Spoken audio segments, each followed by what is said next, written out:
What if I told you that mastering your emotions could give you the power of a Roman emperor? That the secret to unshakable control and peace of mind was hidden in the wisdom of ancient Stoicism? Imagine facing betrayal, loss, and chaos, not with panic, but with absolute calm. This is not just theory. This is the philosophy that made Marcus Aurelius one of the greatest emperors in history.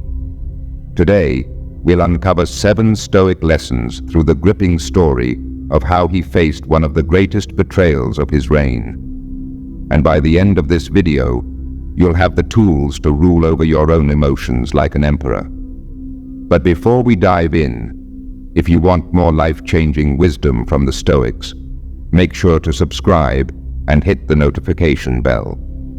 Now, let's begin. The test of a true emperor. It was the year 175 AD. The mighty Marcus Aurelius sat on the throne of Rome, a philosopher king who ruled not with an iron fist, but with the wisdom of reason. His reign had been marked by wars, plagues, and internal strife, yet he remained steadfast. But one day, he faced a betrayal that would have broken any ordinary ruler.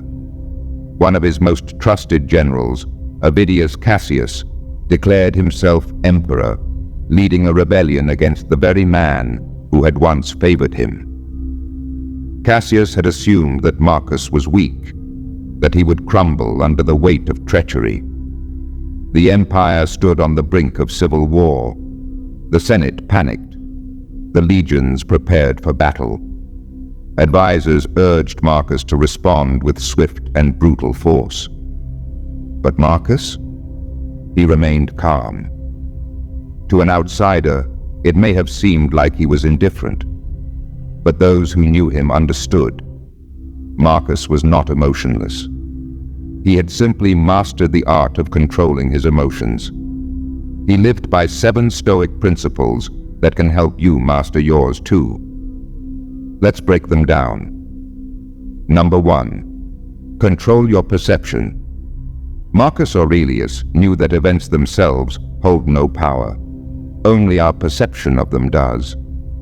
When he heard of Cassius's betrayal, he did not react in anger. Instead, he examined the situation with the philosopher's mind. He reminded himself that betrayal is nothing new. Throughout history, men had turned against their friends, driven by ambition or fear. Why should he be surprised? This is the first lesson of Stoicism. Control your perception. The next time someone insults you, disappoints you, or betrays you, ask yourself, am I reacting based on facts, or am I letting my emotions distort reality? A simple change in perspective can shift your entire emotional response. Number 2. Focus on what you can control. Instead of wasting time cursing fate or raging against Cassius's betrayal, Marcus asked himself, what is within my control? He couldn't change the past, nor could he force Cassius to surrender, but he could control his response. So, he gathered his advisors, ensured the stability of Rome, and prepared to handle the rebellion with a steady mind. He made rational, calculated decisions rather than impulsive ones. In your own life, you will face situations where you feel powerless. But ask yourself, what can I control? Your reaction, your mindset, your next move.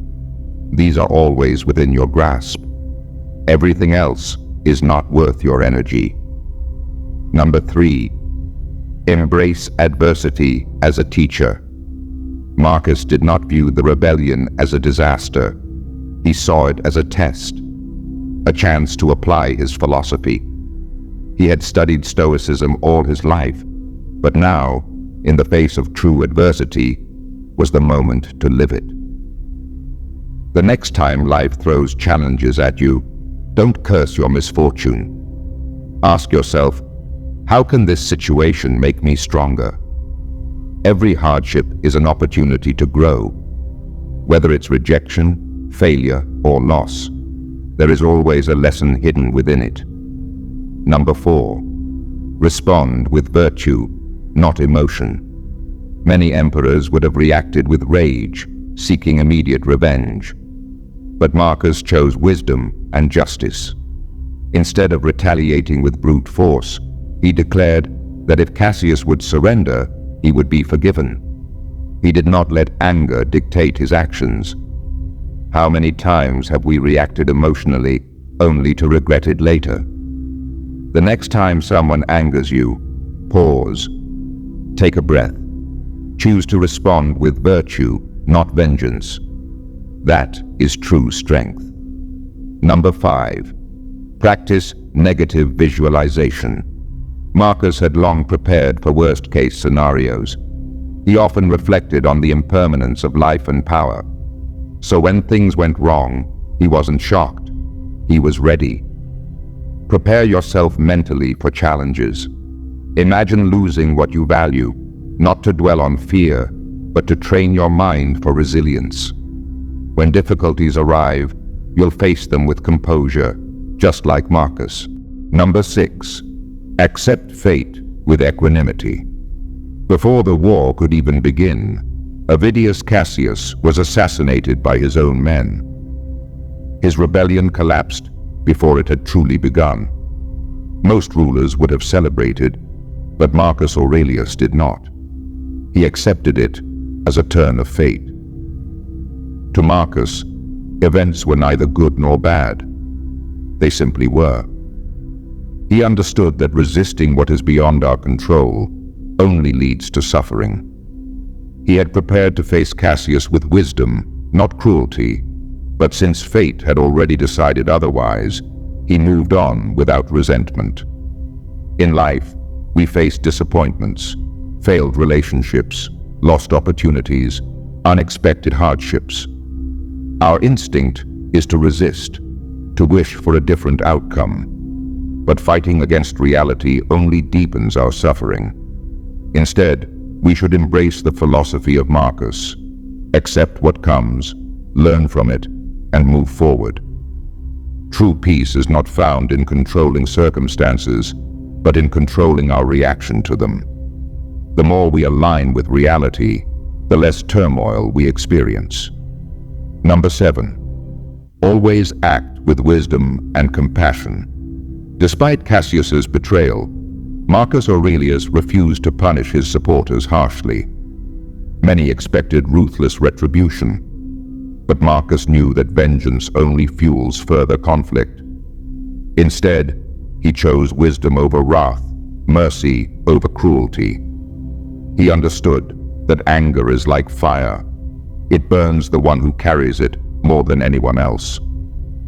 By letting go of resentment, Marcus preserved peace in the empire. His actions were not driven by emotion, but by reason and virtue. He knew that forgiveness is not about excusing wrongdoings, but about breaking the cycle of hatred. How often do we hold on to grudges, allowing them to consume us? We replay past betrayals in our minds, believing that resentment protects us. But in reality, it only drains us. Marcus teaches us that true strength is found in letting go, not for the sake of others, but for our own peace. The next time you feel wronged, ask yourself, is holding on to anger worth sacrificing your inner tranquility? Lesson: the power of self-mastery. Marcus Aurelius proved that true power lies not in ruling others, but in ruling oneself. His wisdom, discipline, and acceptance of fate made him one of history's greatest leaders. When faced with betrayal, hardship, or loss, we have two choices: react with anger and resistance, or respond with wisdom and composure. The strongest person is not the one who conquers lands, but the one who conquers himself. Each day, we encounter situations beyond our control. A rude remark, an unfair situation, a disappointment. How we respond defines our character. If we allow emotions to rule us, we become slaves to them. But if we cultivate self-mastery, we rise above circumstances and find true freedom. Marcus's life reminds us that equanimity and wisdom are the highest virtues. The next time you face adversity, remember his lessons. Accept what you cannot change. Act with wisdom, and always choose inner peace over external chaos.